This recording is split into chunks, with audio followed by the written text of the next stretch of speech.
Good morning. Baguhin yung microphone.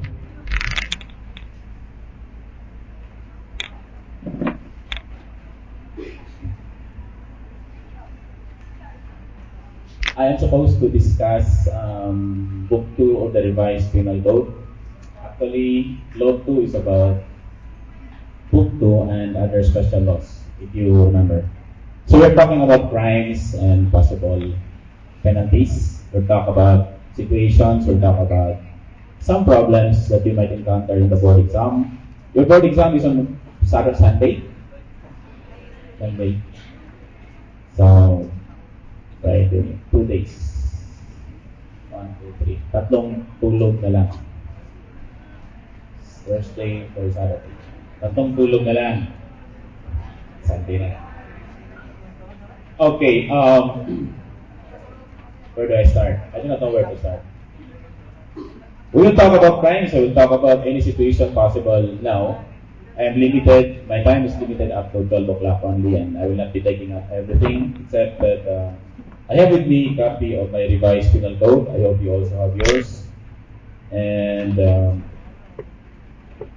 let's start. I always start this topic with the review of the table of contents. I always believe that the table of contents is very important in your study of Law 2, the revised penal code. So, please go with me. If you have a copy of the revised penal code, go to the table of contents now. We'll go through the titles of the table of contents. There are how many titles in Book 2? 15. But only, I think, 14 would refer to the crimes and penalties. Is it important to talk about these titles? I believe so. Why is it important? There are so many situations where you will find knowledge of the titles handy and will make it easier for you to apply some laws. For example, what is the probation law? PD number 968. Under the probation law, there are offenders who are disqualified from availing of the benefits. Not all offenders can benefit from the probation law. Of course, we know that if the penalty is more than 6 years, there is no probation available. In some cases, where the penalty imposed is below 6 years, the offender cannot still avail of the benefits of probation law if the crime committed is a crime against one of the titles in the revised penal code, crime against public order. So, is it important to check the crimes under title,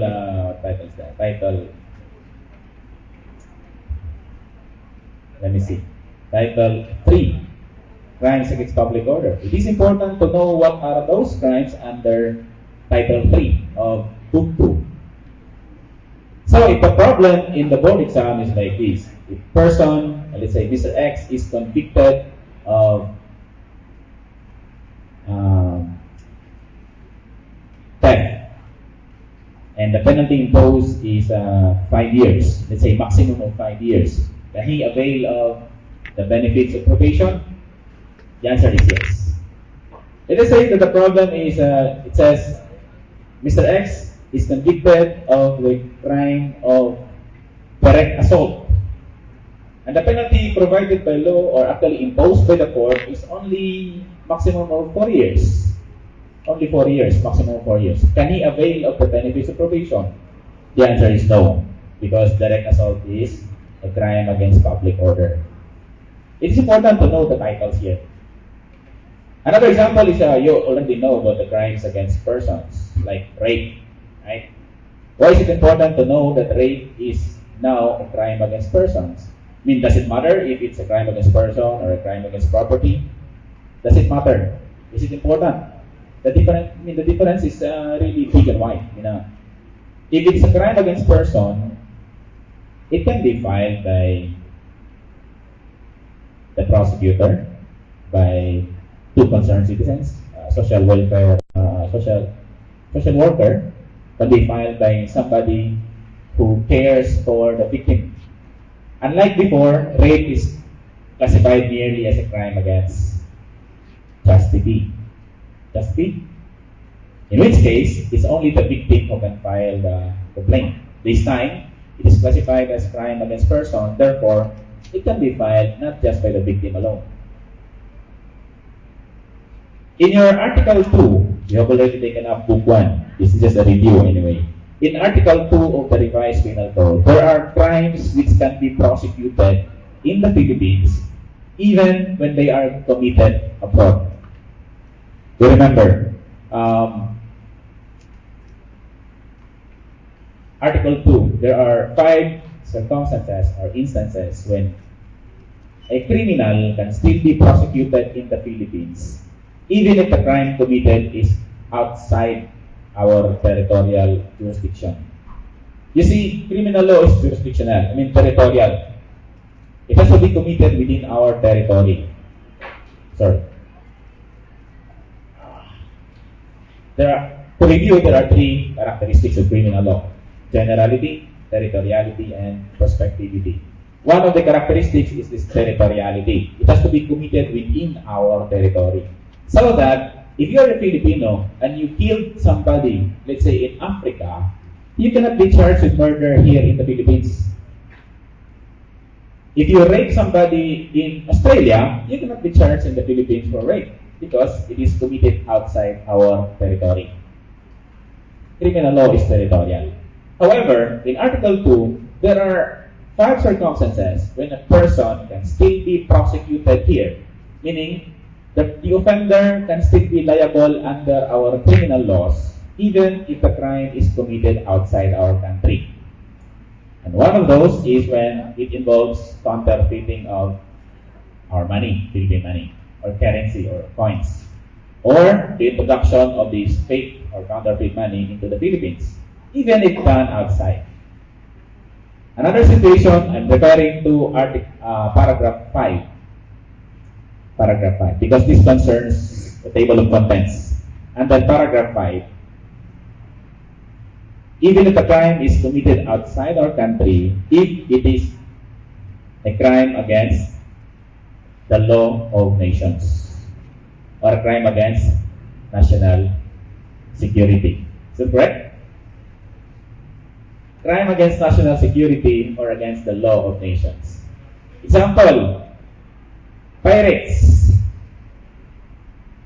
If the pirates actually committed a crime in Somalia, have you seen the movie Captain Phillips? It's a real story. Pirates seizing the vessel of Myers. Anyway, supposing that these Somalian pirates are found in the Philippines, can we charge them with piracy? Can we prosecute them for piracy here in our country? The answer is yes. Piracy, according to jurisprudence, by jurisprudence I mean the decision of the Supreme Court. Supreme Court is saying that pirates are enemies of mankind. So wherever they may be found, wherever they may go, they can always be charged with a crime of piracy. Regardless of wherever they committed the crime, whether inside our territory or in the international waters or even in the territory of some other countries, they can still be prosecuted here in our country because their violation is not just a violation of a particular territory. Their crime is a crime against humanity. They are enemies of mankind. So that's why it's important to know what are crimes covered under Title 1, Crimes Against National Security and the Law of Nations. To appreciate that, I think I gave this in my class before. If you have, for example, 500 Filipinos residing in Hong Kong, and these 500 Filipinos threaten to overthrow our government. They want to take over the administration of Pinoy they have this, they commit the crime of what we call conspiracy to commit rebellion. They incite people to rise against the government, to take arms and fight the government. So these are 500 people in Hong Kong. All of them are identified. These 500 people are now ready to launch the attack on the government. In short, their purpose is to overthrow our government, to take over. Question, they are in Hong Kong. Can they be prosecuted for rebellion in the Philippines? Yes or no? Oh, come on. Don't give me that blank stare. Answer yes or no. Yes or no? No. The answer is no. Why? Rebellion is not a crime against national security. What is rebellion? Rebellion is a crime against public order. Just to emphasize the point. So that's why you have to know what are those crimes under national security or crimes against national security, crimes against public order, crimes against public interest, crimes committed by public officers. It's important, really.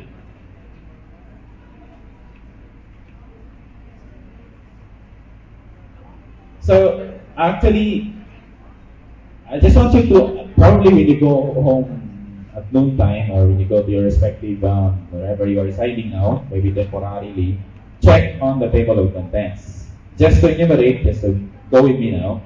Title 1 is Crimes Against National Security and the Law of Nations. So we talk about national security, but that does not involve rebellion. Does it involve codita? If the conspiracy is to commit codita, is it covered by the crimes against national security? The answer is still no. Codita is a crime against public order. Although it somehow threatens our national security, but it's not covered by Article 2. If it is committed outside the country, you cannot prosecute the offenders here. The classic example of prosecuting people or cannot, the lack of authority or power to prosecute people if the crime is committed outside is in the case of bigamy. In bigamy, the crime of bigamy is committed when the person enters into a second contract of marriage despite or in spite of the existence of a previous marriage. So in short, bigamy is committed when a person has another wife or spouse, which would have been valid. They had entered into a new contract of marriage, which would have been valid were it not for the fact that there is a subsisting valid marriage. But if, for example, you are married in the Philippines and you go to Singapore, and there you enter into a contract of marriage with another person, you cannot be prosecuted for bigamy in the Philippines. You may have committed a crime, but the commission, the place of the commission was not in our territory. It was committed outside. Therefore, even if the person has two spouses, two wives or two husbands, he cannot be or she cannot be prosecuted for bigamy because the second marriage was celebrated outside our territory. But Article 2 enumerates some of those which can still be punished in the Philippines. The other one is when committed by a public officer in the exercise of his function or in relation to his official duties. And these are covered by crimes committed by public officers. That's another title in Book 2. So what are the possible crimes committed by public officers in relation to their functions? You remember the case of General Garcia. How much was that? 1,000 euros, or I forgot the exact figure, but it was committed in Russia. About this foreign currency brought to that place Comptroller of the Armed Forces of the Philippines. He was prosecuted in the Philippines also because it was in relation to his public office. Anyway, and just to go over the titles now, Title 2 is crimes against the fundamental law of the state. And when you say fundamental law of the state, these are crimes committed in violation of the Constitution. The fundamental law refers to the Constitution. So we have a crime committed against the fundamental law, specifically the Bill of Rights, Article 3. If you have been studying Article 3 or the Bill of Rights, you will notice that crimes under Title 2 are violations of the provisions of Article 3 of the Constitution. Then Title 3 is crimes against public order, which I already mentioned. Then we have crimes against public interest. Public interest would involve those that would entail commerce like money, the circulation of money in public, forgeries, counterfeiting checks or banknotes or money or coins, mutilating coins, and all that, or falsification. Then we have Title 5, which is actually repealed. We don't have to bother with that. Anyway, I suppose that you have already taken up drugs, the subject of drugs. We have the Comprehensive Dangerous Drugs Act under RA 9165, of which you are all well versed. You must have heard of a lot of arrests being done by the PDEA and even by police officers. I think even big-time pushers, big-time drug syndicates are now being arrested. Kudos to the PDEA and the police officers. Then we have crimes against public morals. Public morals here is involved, like gambling, betting, offense against decency and good customs. We have crimes committed by public officers, that's Title 7, and then Title 8 is crimes against persons. These are actually, it's easy to remember crimes against persons. It always involves persons. Rape, murder, homicide, infanticide, insecticide. No. It's a crime against insects. Insecticide. Is it found in the revised penal code, the crime against insects? No, there's none. Is it a crime against insects or crime against person if you kill Mr. Ling, Mr. Tang, Mr. These are insects. I'm just kidding. That would be insecticide. Just kidding. No offense. Sorry. And then we have crimes against personal liberty and security. It has something to do with your freedom of movement. Like when you are illegally detained, you are kidnapped, you are abducted. It's about your liberty, your freedom. Crimes against property. It's obvious. The offense is against your properties. Like somebody stole your girlfriend and you consider your girlfriend your property. That's a crime against property. Of course, it's not.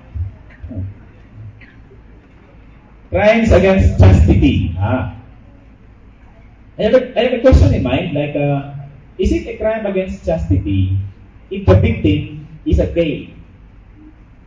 Is it possible to commit crime against chastity against a gay?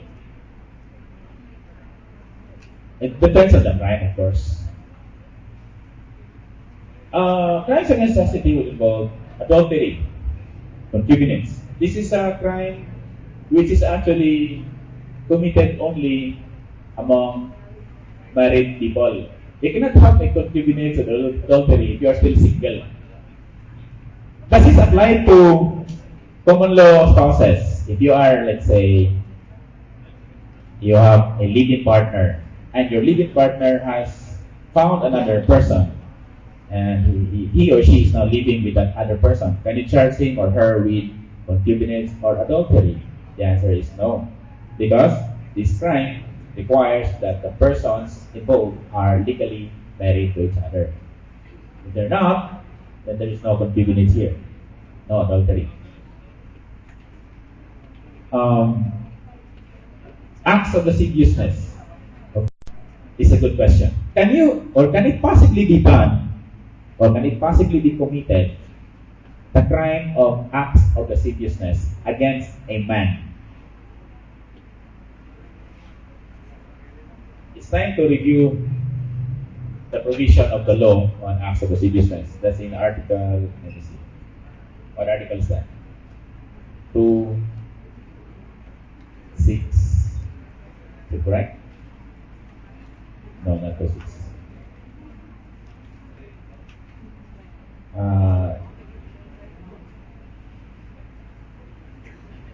Crime against chastity. Let me see. Article 336. Is it possible to commit acts of lasciviousness against a man, a male victim?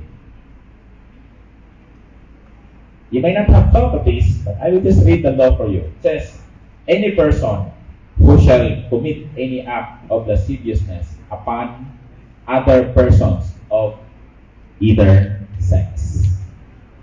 Meaning, a man can be a victim of acts of lasciviousness. Uy, kung pastoson ko ninyo, I will charge you with acts of lasciviousness. Because I can be a victim of acts of lasciviousness too. Right?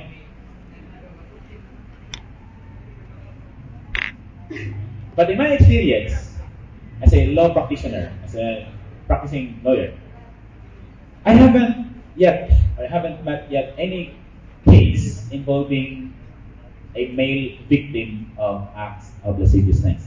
I have yet to see a case filed where a man complains against a girl for groping his private parts or for holding or touching his private parts. I have yet to see that kind of case or any case filed in court. I do not know if you know any, but I will be interested to know if there's a case filed that way.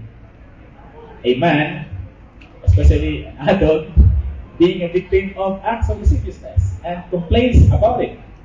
And he charges the girl for touching his private parts.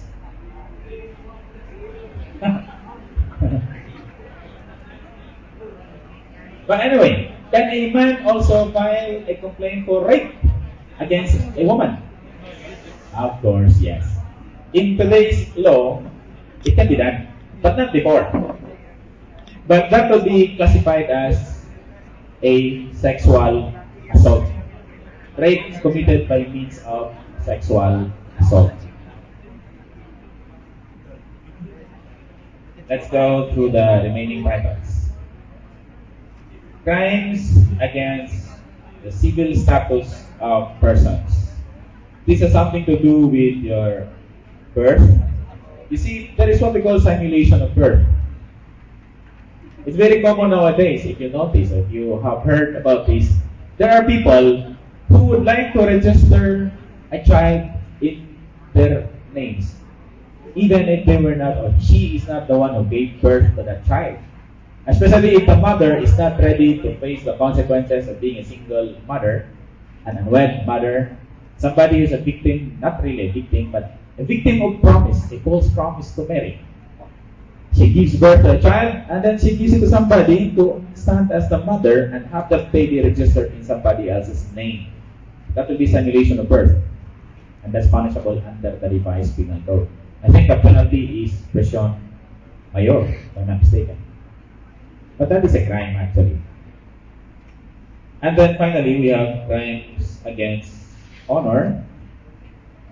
It has something to do with your reputation, your status in public, how the people sees you or see you in general, like your image, your fame, your popularity. So we have libel, slander, and the not so common, I don't know if you are giving emphasis to this, is the quasi-offenses, which would talk about criminal negligence. So this is the second part of the commission of a felony, because felony can be committed in two ways. Felony can either be intentional or culpable. Intentional if by means of dolo, and culpable if by means of any of the four: imprudence, negligence, lack of foresight, or lack of skill. And quasi-offenses fall under the imprudence or negligence. That's why we have crimes committed like reckless imprudence resulting in physical injuries. By the way, the phrase is not resulting to. The correct phrase, legally correct, is a reckless imprudence resulting in. For example, homicide resulting in. It's not resulting to. If you see information or phrases like this, you can just recall that it's not the proper or the correct way to do it. The crime should be reckless imprudence resulting in physical injuries. Reckless imprudence resulting in homicide. Is there a crime called reckless imprudence resulting in murder?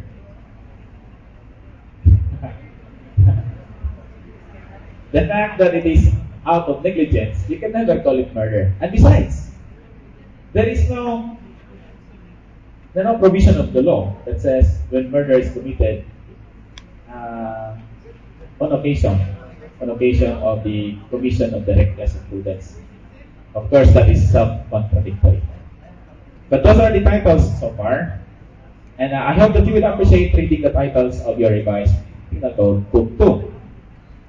Now we'll go to some specific offenses. By the way, do we still expect other reviewees to come in, or you are all? Wala na ilain. Muna niya mga reviewees. Napay absent. Okay. Bugat kayo yung microphone. Pinatok ko na lang ako kung kamot. Bugat kayo.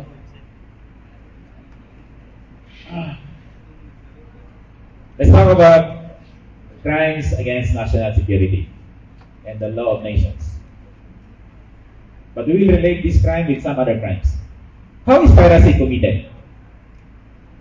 Piracy is committed when there is robbery. Robbery committed on board a vessel. In essence, piracy is just robbery. Right? But it's not a crime against property, because there is a specific provision of law that covers that particular act. It still involves property, but it's classified as a crime against the law of nations, piracy. So, if, for example, somebody sees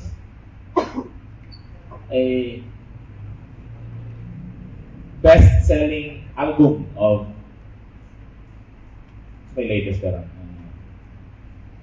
Seconds of Summer. Somebody sees an album of 5 Seconds of Summer. It's a big hit now. And then he reproduces the CDs of this artist. And he distributes these CDs. And it's called piracy. Is it covered by the law, the crimes against the law of nations? He's actually stealing the work of the 5 Seconds of Summer group and distributing this to people. Of course, he reproduces without authority. It's an act of actually stealing somebody else's property. Does not belong to you. You reproduce it. You make money out of it. There is animus orante, or the intent to gain. You have the intent to gain. Okay? Is it piracy? Di ba piracy ng tawag na? Nang pag-email mo mga CD, DVD. Di ba piracy na? Of course it's not. That is a violation of the intellectual property law. We have the IPC, the Intellectual Property Code. That's not piracy under Title 1. Because piracy happens on a vessel. Dito ka sa barko. Assuming that the reproduction of DVDs and CDs was done on a vessel, dito sa barko lagi pang reproduce yung mga fake na mga CD. It's actually pirating CDs on a vessel. Now, can we call it piracy? The answer is still no. Still no. Because there is a specific law that covers this particular act. And that will be the intellect. Let's talk about piracy now in the real sense. It's robbery.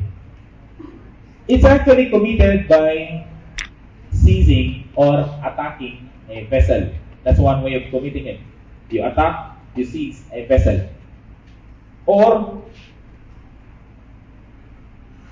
you take away some portions or some property inside the vessel belonging either to the crew or the passengers. In short, it's this robbery. You rob the vessel. You take away personal properties, either belonging to the crew or belonging to the passengers. Before I proceed any further, makutaan na lang to. Masaktan akong istorya, dili. Because I might be talking fast, and I tend to talk fast, and I don't know. I just talk fast. I might slow down if you tell me so. But anyway, let me proceed. Who can commit piracy? Is it committed only by people from outside the vessel? Or can it be committed by those who are already on board the vessel? Let's have an example. Let's say a passenger or let's say in the Trans-Asia, mga Trans-Asia ng mga barko. The road is Cagayan de Oro to Manila. Okay. Somewhere along Negros, passing by Negros, somewhere in Negros. Let's say 5 persons boarded the vessel, and then they robbed the people inside the vessel, whether passenger or crew. That could be piracy. Right? These are pirates. They commit the crime of robbery on board a vessel. They boarded, they attack, they seize the vessel. Question: what if those who robbed people inside or on board the vessel were actually passengers who started from Cagayan de Oro on their way to Manila? But of course, when they robbed the vessel somewhere in Negros, after that they jumped off the vessel and evaporated. Can that be called piracy?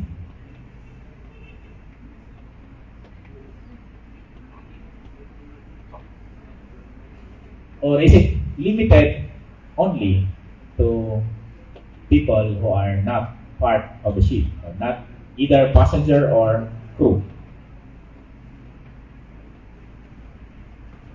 Read the second part of the provision on piracy. We have the so-called qualified piracy, right?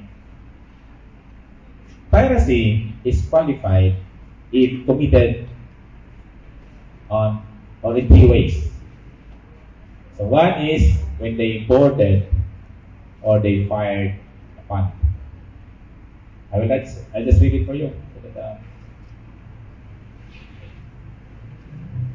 Piracy.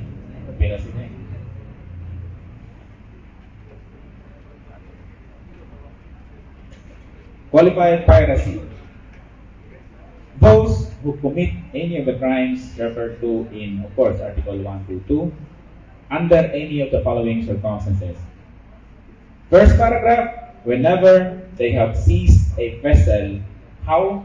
By boarding or firing upon the same. They seize the vessel by boarding or by firing upon the vessel. So, qualified if for example, in Negros, these pirates just seize the vessel by firing upon the vessel, meaning they use their guns, they fire on the vessel. That's qualified. If they have just entered the vessel without firing, that's not qualified. It's just piracy. And what's the difference between piracy and qualified piracy? And any crime for that matter, if it is called qualified, it increases the penalty, either by 1 or 2 degrees higher, right? Because it's qualified, meaning the penalty is higher. Now, how is this first the act of qualified piracy done? Either by firing upon the vessel when they attack it, or by boarding it. In short, they boarded the vessel from its point of origin. They were already passengers there. Their plan is really to rob the vessel. So they boarded on that vessel, pretending to be passengers, and yet, along the way, they seized control of the vessel, and that is qualified piracy. They took advantage of the lack of suspicion by the people inside that they're merely passengers. They're not pirates after all. That's qualified.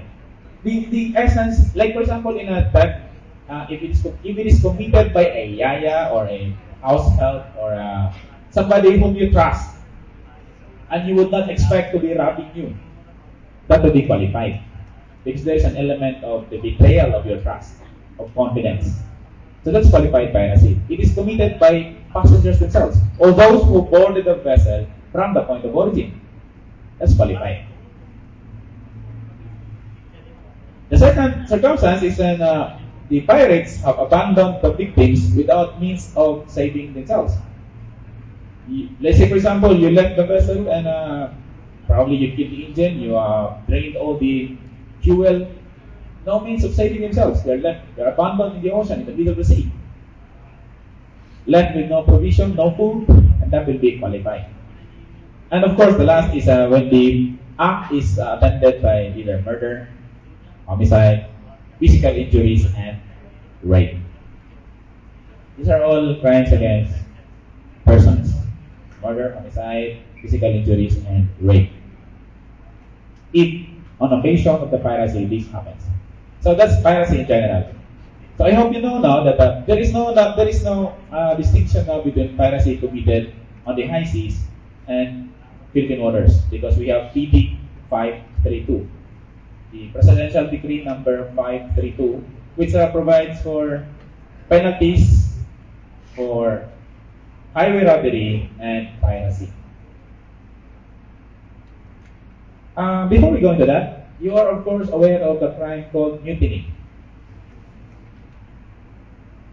You know what's mutiny, right? Okay, I will not discuss that because you know. Do you remember the Oakwood mutiny?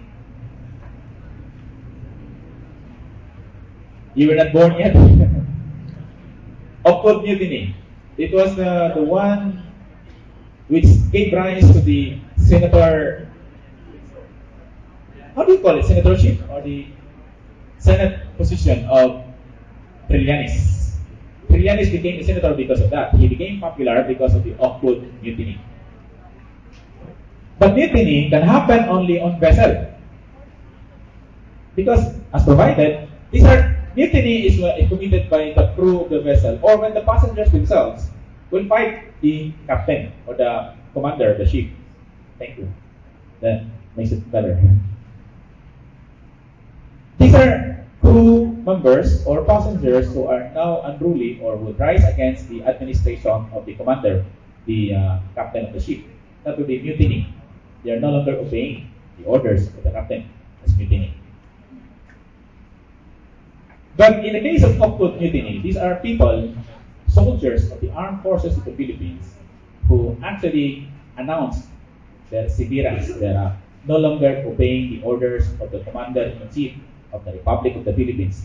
They declared that they are no longer under the control of their commander-in-chief. And that was of course, that's the President of the Republic of the Philippines. The time that was, kasi President yan, no? Gloria Aquino? Gloria Macapagal-Arroyo. Cory Macapagal-Arroyo. Anyway, so why is it called Oakwood mutiny? Was it really mutiny? Under the revised penal code, you can call that kodita. Or rebellion perhaps, but not mutiny. But, I think I told my class about this. If you charge them with a crime under the Articles of War, the Articles of War is the code that is applied to the armed forces or the military. They were charged with mutiny because under the Articles of War, when a certain, say, platoon will rise against their commander, or will go against the orders of their commander, they are called mutineers. That will be mutiny under the Articles of War. So, if these people were charged in the military court or the court martial, they will be charged with mutiny. But if they are charged in civil courts, meaning our regular courts like the regional trial court, the charge will not be mutiny because mutiny happens only on seas, on waters, not in dry land, not in Makati. So I hope you all understand that if that can be considered mutiny, if considered under the Articles of War, but not under the revised penal code. You see, there are so many laws in the Philippines, and sometimes they mix up one with the other. But the newspapers call it mutiny. That is taken from the context of the military law, because they will be charged under the military tribunal or the military court, or better known as court martial. So that will be mutiny under the Articles of War. Okay, that's piracy. It's robbery actually. I was talking about PD 532, Presidential Decree number 532. That's highway robbery, and about brigandages or brigands, and of course piracy. Now, what's the difference between highway robbery and robbery on a highway? We're now moving to the dry land. From the vessel, from the waters, we're now going to robbery committed not on waters but on dry land. If the robbery is committed, of course, on the vessel or on the waters, that would be piracy. If we transfer it, the venue to the dry land, and it is committed on a highway, there are two possibilities. It can be considered highway robbery or robbery committed on a highway. Are they different or are they the same? No. There's a crucial distinction between the two. In highway robbery under PD 532, these are the criminals, the offenders, have the intention to rob anybody indiscriminately. There is no specific target. Anybody who passes by will be robbed. These are highway robbers. These are highway robbers. But if the victim is identified, meaning there's a plan ready to rob the person, and it happens on a highway, that would be robbery committed on a highway. And this is not covered by PD 532 anymore. I hope you see the distinction. The highway robbers are people who will rob anybody who will pass by on a highway. These are highway robbers, regardless of whoever will be the victim. But when robbery is committed on a highway by persons, by offenders who already identified the victim, like for example, this is a case, an actual case. I will just limit my facts to generics. Here's this collector of a loan collector, the motor na they withdraw from ATMs. Lending institutions, they have these collectors. Bilhin ng mga ATM sila na mag-collect sa mga ATM. And then after withdrawing, they carry the money with them to be deposited somewhere else or to be remitted to the office. Ang mga menlaki, they already monitored, they already had a surveillance of every 15 and 30. Usually mag-withdraw ang mga collectors 17 or 16. Parang dili kay DC. So, they have actually monitored this victim. They have an identified victim. Ini siya nga collector at the 16 mag-withdraw and then ida-daron sa office. So their plan is to intercept this collector along the way. So after withdrawing, dala si collector say 1 million pesos in his bag, then took a road on his motorbike, a motorcycle, and then along the way to the office, he was intercepted and he was robbed. Of course, the money was taken away from him. That will not be considered highway robbery because the victim is identified. That will be robbery on a highway. I hope you see the point. When it comes to penalty, At saka yung diferensya kung highway robbery or robbery na highway. There's a difference, of course. The penalty in under PD 532 is higher because these are people who will really rob anybody. Pero itong highway robbers, not highway robbers in a technical sense, but those who just happen, kung katong collector, kung di putok silang balay, wapasa mo diretso, because he happened to be thirsty and he drank water in his house, and then he was robbed inside his house, it will not be robbery on a highway, but the same victim.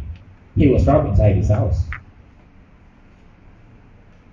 The element found in highway robbery would be indiscriminate victims, meaning they commit the crime against anybody, whoever he may be. But if it happens only on a highway, by coincidence, that will be robbery on a highway or committed on a highway. The next question, it will be, what is a highway? How would you know it's a highway? Kung dito sa Lapasan Highway, kung dito sa National Highway, kung dito tumit sa kilid sa COC. Is this a National Highway? Is this a highway? Is it a highway? Anyway.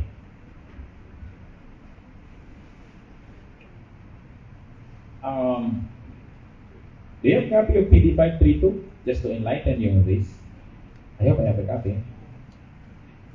532. Kulang na.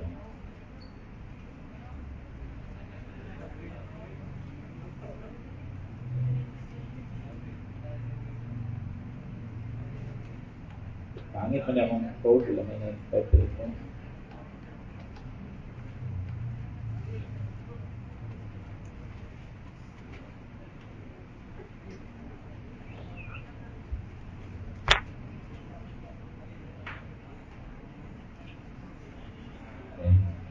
I have it here.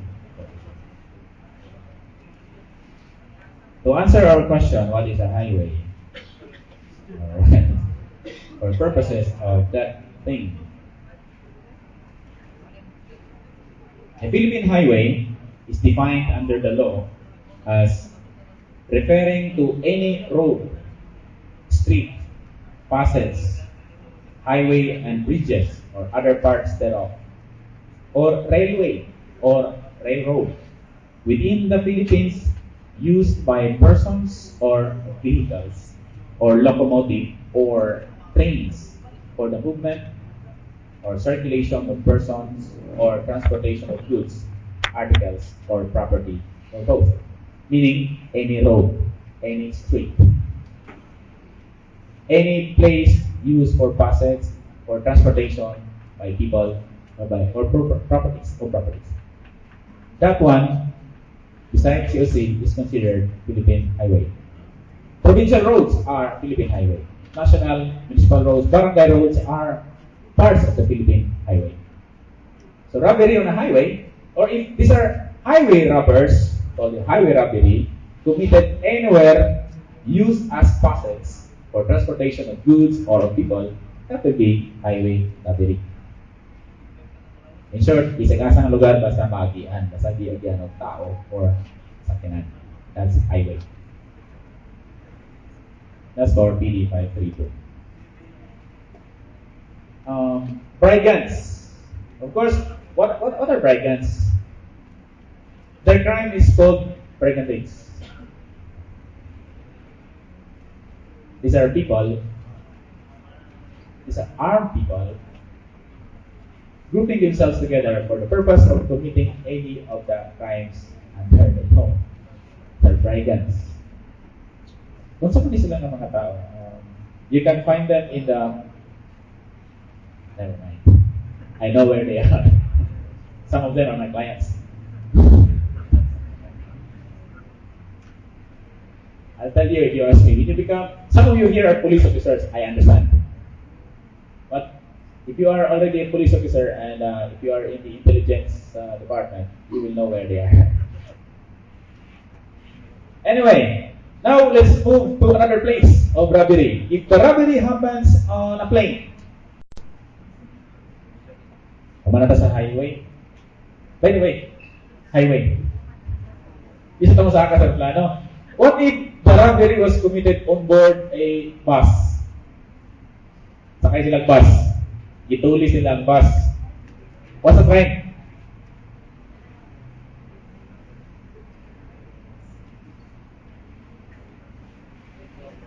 Is it highway robbery?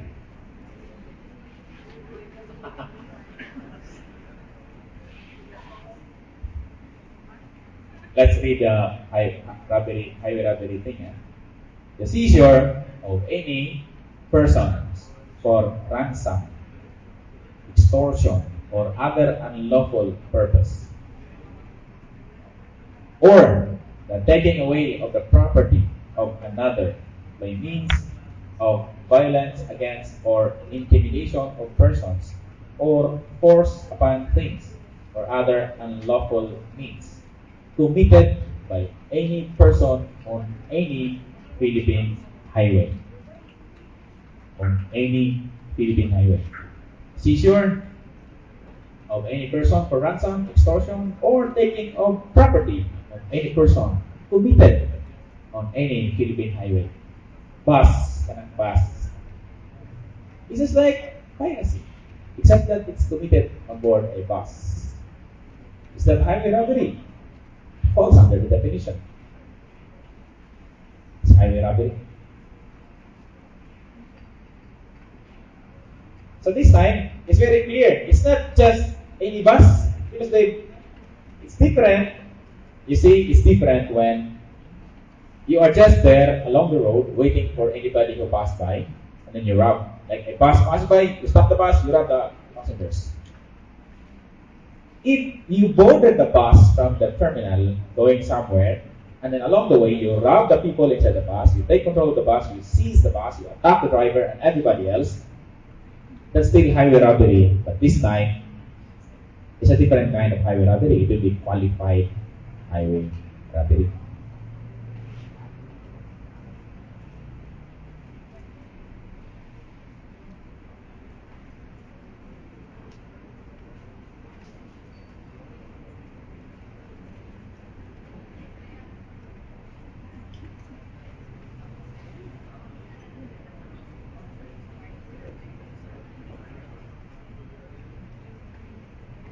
But, well, anyway, I'm just saying that the crime committed is highway robbery, committed on any Philippine highway.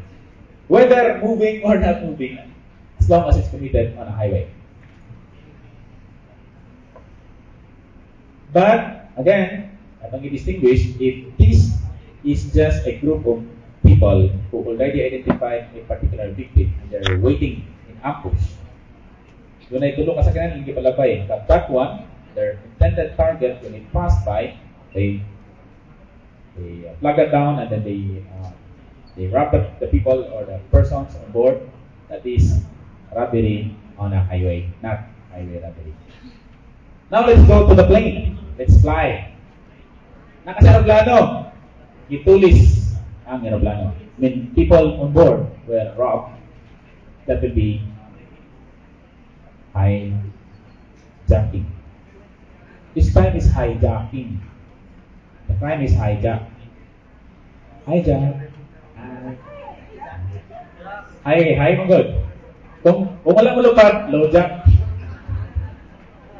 No? High, low. Torjack na, torjack. Meron high, low, balik-balik, high, low. Jack. Anyway, if it is hijacking, it has to be committed on board a plane. But the requirement is the plane must be in flight. Eh kung walang makalupad ang plane naman nun. If it's not in flight yet, there is no hijacking. It will be just an ordinary robbery. So how do we know the plane is already in flight? You know this already. Upon the closing of the doors after embarkation, pag sira sa door, in flight na siya. Although it has not yet taken off. It's still on the terminal. O pagkabot sa runway, already in flight. And up to the time when the door is open for this embarkation. Within this period, pag sira sa door o pag close the door, that's the total period of flight. If robbery happens within that period, that will be hijacking. There are other ways of committing hijacking. Another way of committing hijacking is when you ship or you magpadala ka o mga corrosives, explosives on board that plane. Magpadala ka mga prohibited items unless you have the consent or the permission from the Civil Aeronautics Administration, the CAA. But if you put in there any explosive or corrosive substances, poisonous substances, that will be hijacking. The other mode of committing hijacking is if you are a passenger of a plane on board a foreign ship, plane rather, meaning not a Philippine plane, and you force that pilot or the plane to land in the Philippines. You change the direction of the flight while staying in the Philippines or to land in the Philippines, that will be hijacking. As long as as far as our law is concerned, that's hijacking. So, puros mo ni kawat atong gistoryahan. Kawat, tulis. Kanang tulisan, di ba dito? Ang sa Cagayan de Oro, walay pili ang tulisan. Whether balay sa mayor, balay sa tulisan mismo, or balay sa... They say that it's better to have a neighbor who is a wak-wak than a tulisan. Dahil, mas may pa makasilingan ng wak-wak o balbal kaysa kawatan. Kata mo silingan kay kawatan ng wak-wak. Just kidding. Wait, ikaw. Okay choice. Kay kawatan mo ng wak-wak. Just kidding. Okay. If the object that is being taken away or stolen is a car, the crime is, kung ang gikawat is car, the crime is carnapping. Let's have this. A car is driven by somebody on a highway. He was flagged down and then he was robbed of his personal things. Gikawat yung pitaka, gikuha yung cellphone, everything, personal properties. What crime is that? That would be highway robbery. Assuming that these people intended to rob anybody who will pass by indiscriminately, no particular preference. However, if after taking all his personal properties, they took the car itself, meaning they stole the car, what is the crime committed now? Highway robbery. Dito man sa highway kawat ang car. What's the crime committed?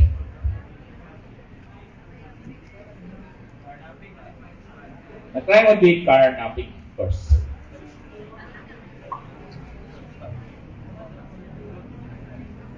Carnapping for the taking of the car.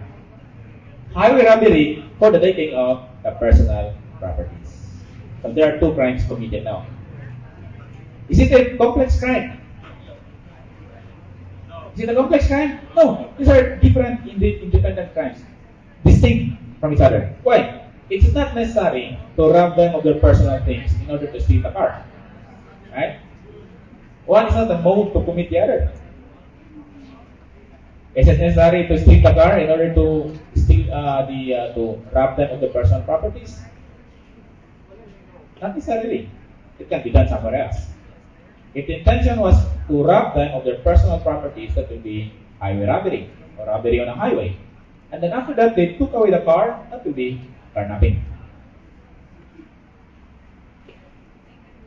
The case is like this. They flagged down a taxi. They flagged down a taxi, robbed the driver, meaning they took away the collection of driver, the kita for that day. That's robbery on a highway or highway robbery. And then after that, they used the car as a getaway car. They want to be transported to some place, and they left the car there. They say, let us say that and then they took the taxi. They left the driver behind. They left the car in Iligan City. because actually they use it as a getaway car. Question. Aside from the crime of robbery, can those people be charged with carnapping? Wala talaga ikawat, ilan naman gamit as getaway car. Can you charge them with carnapping? The answer is still yes. It's still taking away of a motor vehicle with intent to gain. What do they gain from that? Of course, plenty. They don't just they gain away their freedom. They gain something from that. So if it is to their advantage, to their benefit, then that will be carnapping. How do we know that the object stolen falls within the classification of the crime called carnapping? Bisikleta, can it be carnapping? Motorized bisikleta. Nakamagod sa mga munisipyo ng mga motorized. Di kapoy ng walang Pinoy. Mga Pinoy, mga bright mga ganun. Apoy na nagsikat. Putang ang pagmotor na magkinagamay. Pinakatipid ng makina karon sa sikat.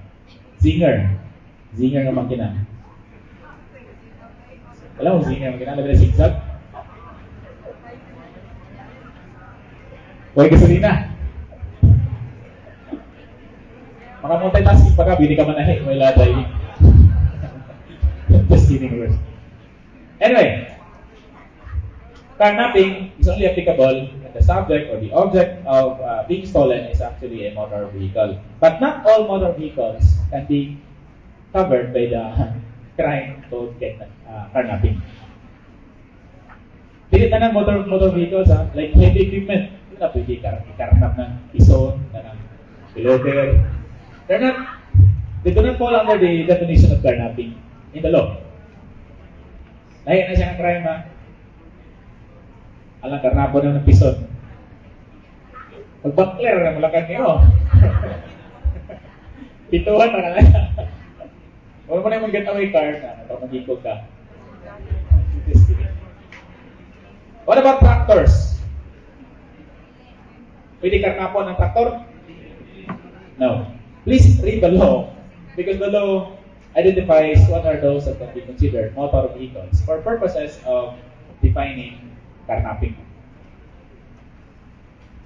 Farm implements, and a tractor actually, if used in the farm, cannot be subject of carnapping. Pero in some other place, I tell you, na yung mga tractor ginagamit nila transport ka ng mga people. Kasi gamitin lang, sakop sila tubig. In short, they're using it not for farm purposes, but for their own transportation. Kung kana mo'y kawaton, can it be considered carnapping? Yes, of course, technically, yes. It's no longer used in the farm. If they're using it already as their means of transportation. Tractor. And to correct the mistake, although nowadays, recently lang, I noticed that I think the police people in almost all parts of the country, they have already changed the crime. Motor, sa una, they call it theft of motorcycle. Karon, I think everybody is aware already. They changed the crime to carnapping. Okay. It's wrong to call it theft of motorcycle. It's really carnapping. We don't have that crime anymore. So, kung ang car ang ikawat, that's carnapping. Kung bata ang ikawat, that is kidnapping. Of course, it's kidnapping. Diba? Kung ang bata, that's kidnapping. Kung tao ang ikawat, dili bata, kidnapping yapon. If the kidnapping, ato na ginarelate ka na I'm just actually trying to move from one crime to another, ma-relate na to. If the purpose of kidnapping is actually for sexual purposes, ang say crime.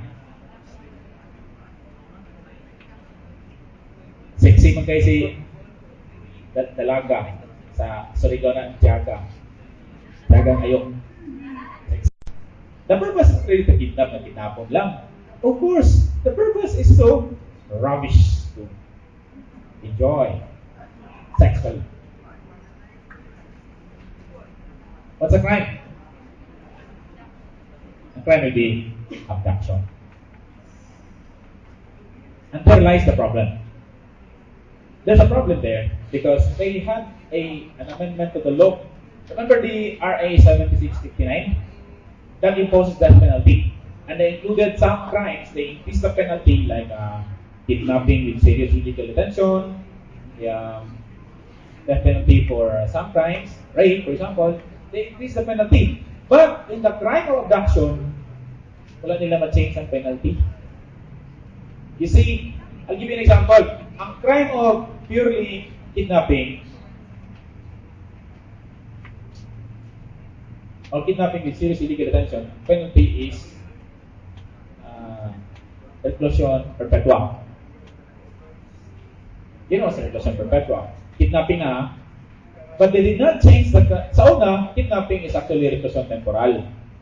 The same with abduction, reclusion temporal. But then when they amended the law, kidnapping is now punishable by reclusion perpetua, but abduction is not. It remains to be punishable by reclusion temporal, meaning lower. The implication is, kung magidnap ko pero ng babae niya, I'm about to be apprehended, rakpan ako. Siyempre, I will do some sexual abuse of this girl. Ano man, abduction ang kaso, anak, really kidnapping. And the penalty is lower. Diba? Tignan mga lalaki dito na nangidnap sila, happy na sa dakpan.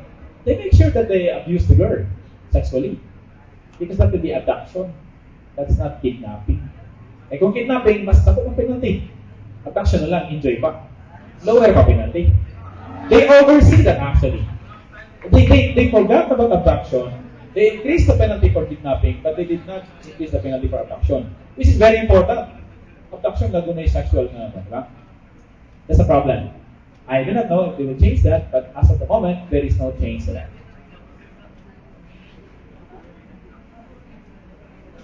So we're talking about sexual crimes now.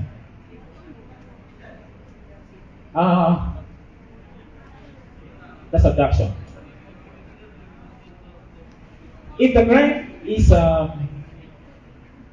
associated with taking the person, removing the person from one place to another, meaning you deprive the person of his freedom of movement and you transfer him to another place without any freedom to move around, that will be illegal detention, right? If committed by a private individual, an ordinary citizen. Meaning, if you restrain the person, if you prevent him from moving around, you don't allow him to go around, you deprive him of that freedom, that will be illegal detention. Kidnapping with serious illegal detention, depending on the number of days. If it is committed by a police officer or a public officer, that will be arbitrary detention. Right?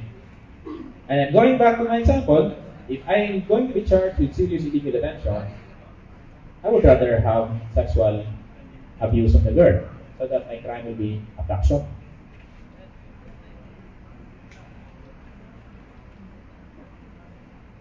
Let's talk about an offense involving private parts. The difference between acts of lasciviousness and rape is just basically the lack of intent to have carnal knowledge. There's no intention to have carnal knowledge. Committed under the same circumstances as in rape, but this time with no intent to penetrate or no intent to have sexual intercourse. Acts of lasciviousness lang siya. It remains to be a crime against chastity, not a crime against person. But if the intention really is to have sexual intercourse, that will be rape. So, it goes to the example, which is actually a classic example of may crime na torture, no? Tell me if it's a torture. Si girl is undressed by panty. Undressed but leaving the panty intact. Did did not pull down the panty. Panty is still there. And then he started to pump into the girl. He pumped into the girl. As if having sexual intercourse, but the panties are still on. Is that rape or acts of lasciviousness? Or is it torture?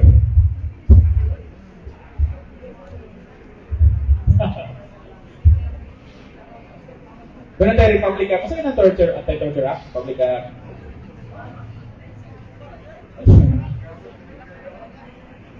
RA 9745, the Anti-Torture Act of 2009.